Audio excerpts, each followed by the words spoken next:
ইয়াৰ আগৰ ভিডিঅ'ত মই আপোনালোকৰ লগত শ্বেয়াৰ কৰিছিলো লামাহাট্টা, লাভাৰ্ছ পইণ্ট আৰু তিনচুলা ভিউ পইণ্টৰ অপূৰ্ব দৃশ্য। তাৰ পিছত ৰুমত আহি মূৰত তেল সানি অলপ ডিনাৰ কৰি আমি শুই গৈছিলো। পিছদিনা ৰাতিপুৱা 3টা বজাত উঠিছো। আজি বহুত দেৰি হৈ গৈছে কাৰণ আজি আমি টাইগাৰ হিল চাব যাম। তোতালিকে গা পা ধুই কেনে আমি ওলাই আছো টাইগাৰ হিল চাবলৈ। আমাৰ ড্ৰাইভাৰ আহি কিনে তলত ৱেইট কৰি আছে। কোনোমতে অলপ মেকআপ চেকআপ কৰি এয়া বেবী ৰেডি। যিহেতু আগৰ দিনা ৰাতি মই মূৰত তেল সানিছো, ৰাতিপুৱা উঠিয়ে মই হেয়াৰ ৱাছ কৰিছো। তাৰ পিছত তেনে ৱেট হেয়াৰ লৈ কিনেই মই ওলাই গলো টাইগাৰ হিল ছানৰাইজ চাবলৈ। কোৱা হয় দাৰ্জিলিঙৰ অন্যতম ফেমাছ টুৰিষ্ট ডেষ্টিনেশ্যন হৈছে টাইগাৰ হিল। টাইগাৰ হিল সমুদ্ৰ পৃষ্ঠৰ পৰা 2590 মিটাৰ উচ্চতাত অৱস্থিত। ইয়াৰ আটাইতকৈ ডাঙৰ এটেনশ্যন হৈছে ছানৰাইজ ভিউ। বহু মানুহে ৰাতিপুৱা 3 বজাৰ পৰাই উপস্থিত থাকে টাইগাৰ হিলত একমাত্ৰ মেজিকেল ছানৰাইজটো চাবলৈ। ছানৰাইজটো পৃথিৱীৰ সকলো ঠাইতেই হয়, কিন্তু তাৰ যিটো আমেজ, তাৰ যিটো এক্সাইটমেণ্ট, সেইটো একেবাৰেই ব্যতিক্ৰম। যদি ৱেডাৰ ক্লিয়াৰ থাকে তেন্তে ইয়াৰ পৰা পৃথিৱীৰ তৃতীয় সৰ্বোচ্চ শৃংগ কাঞ্চনজংঘাৰ ওপৰত সূৰ্যৰ প্ৰথম সোণালী পোহৰ পৰাৰ অপূৰ্ব দৃশ্য দেখা যায়। যদি আপোনাৰ ভাগ্য তাতকৈ বেছি ভাল তেনেহলে দূৰৰ মাউণ্ট এভাৰেষ্টৰো এটা ক্ষুদ্ৰ অংশ দেখা যায়। সামাৰ হওক বা উইন্টাৰ হওক, ইয়াৰ বতাহ বহুত ঠাণ্ডা। গৰম কেনেকুৱা অসমত? আমাৰ মজবুৰি অলপ বাঁচিয়ে ঘুরতে যাও বুঝলে? এত টাকা ব্যাংকে রেখে রেখে ওটা কয়দিন পরে মরে যাবা, কাম নাই। আর যারা ঘুরতে আসার আগে যারা ডিমোটিভেট করে যেতে হবে না, এখন ল্যান্ডস্লাইড হচ্ছে, এখন এটা হচ্ছে সেটা হচ্ছে, তাদের মুখে এই ভিডিওটা আমি ছুঁড়ে মারবো। ইয়েস। আচ্ছা, তো কারো কথা শুনবেন না, কোথাও যাওয়ার প্ল্যান হলে সুন্দরভাবে কথা বাদ দিয়ে আসবেন। যদি কোনো সমস্যা হয় সমস্যা সামনা করবেন। হ্যাঁ, সমস্যা সামনা করার ক্যাপাসিটি রাখবেন নিজের জীবনে। যদি সমস্যা হয় দেখেন তো ভিউ, দেখেন ভিউ, আসলেন তো না, ভিউ এইভাবে না, দেখেন তো ভিউ, দেখেন ভিউ, এইভাবে দেখেন।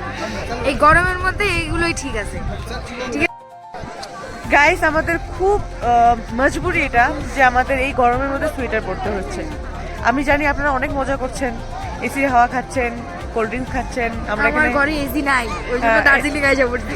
এসির হাওয়া খাচ্ছেন, ফ্যানের হাওয়া খাচ্ছেন, একদম ঘামে লতপত হয়ে যাচ্ছেন, অনেক আরামে আছেন আমরা জানি, কিন্তু আমরা এত আরামে নাই। আমরা একদম সোয়েটার পরে আছি, এত কষ্ট করছি এখানে এসে, খুব কষ্ট। তো কি আর করবো, এমন কষ্ট যদি করতে চান তাহলে কিছু টাকা বাঁচিয়ে ঘুরতে আসুন। একদম ওই ব্যাংকে অত টাকা সেভ করে কিছুই হবে না, লাভ নেই, কিছু হবে না। আমি যোৱাৰ পিছতো সূৰ্য দেৱতাই আমাক দেখা নিদিলে। আৰু অলপ টাইম আছে, ভালে হ'ল। আমি এইখিনি সময়ত শ্বপিং কৰি আছিলো, কিন্তু মই একো নিকিনিম। দাৰ্জিলিং অহাৰ আগত মই বহুত শ্বপিং কৰিছো। এনেও মই বস্তু ললে কাৰ বাবে জানো ল'ম। আগতে ইফাল সিফাল গলে মই ঘৰৰ মানুহৰ কাৰণে বস্তু লৈছিলো, কিন্তু মোৰ ঘৰৰ মানুহ কতোবা গলে মোৰ বাবে একো নানে। ময়ো আজিকালি সেইখিনি শিকিছো। তাৰ পিছত গাইজ আমি দেখা পালো সূৰ্য দেৱতাৰ মুখখনি। ইমান ভাল লগা দৃশ্য আৰু ইমান এক্সাইটমেণ্টেৰে ভৰি পৰিছে সকলোৰে মন। ইমান সাধাৰণ আৰু এটা নেচাৰেল বস্তুক লৈ আমি ইমান ফূৰ্তি কৰিব পাৰো, ইমান এক্সাইটমেণ্ট দেখুৱাব পাৰো, সেইখিনি ইয়াত নাহিলে মই শিকিবই নোৱাৰিলো হয়। টাইগাৰ ভিউৰ ছানৰাইজ এক্সপিৰিয়েঞ্চ লোৱাৰ পিছত আমি গলো পিচ পকৰা। পিচ পকৰা দাৰ্জিলিঙৰ অতি জনপ্ৰিয় পৰ্যটনস্থলী। এই পকৰাটো বিশ্বৰ শান্তি, সম্প্ৰীতি আৰু অহিংসাৰ বাৰ্তা প্ৰচাৰ কৰাৰ উদ্দেশ্যে নিৰ্মাণ কৰা হৈছিল। ফটোগ্ৰাফী আৰু ভিডিঅ'গ্ৰাফীৰ বাবে এই ঠাইখন একদম পাৰফেক্ট। চৌপাশৰ পৰিৱেশত অলপ খোজ কাঢ়িলে মনটোত প্ৰশান্তি অনুভৱ হয়। ইয়াৰ শুভ্ৰ গম্বুজ আৰু চাৰিওফালে থকা বুদ্ধদেৱৰ জীৱনীৰ বিভিন্ন পৰ্যায়ৰ সোণালী ৰিলিফ স্কাল্পচাৰ, এই সকলোবোৰ দৰ্শনাৰ্থীৰ বাবে বিশেষ আকৰ্ষণীয়। যদি আপুনি দাৰ্জিলিঙলৈ নেক্সট টাইম ভ্ৰমণ কৰিবলৈ আহে তেন্তে পিচ পগোৰা নিশ্চয় আপোনালোকৰ ভ্ৰমণৰ তালিকাত ৰাখিব।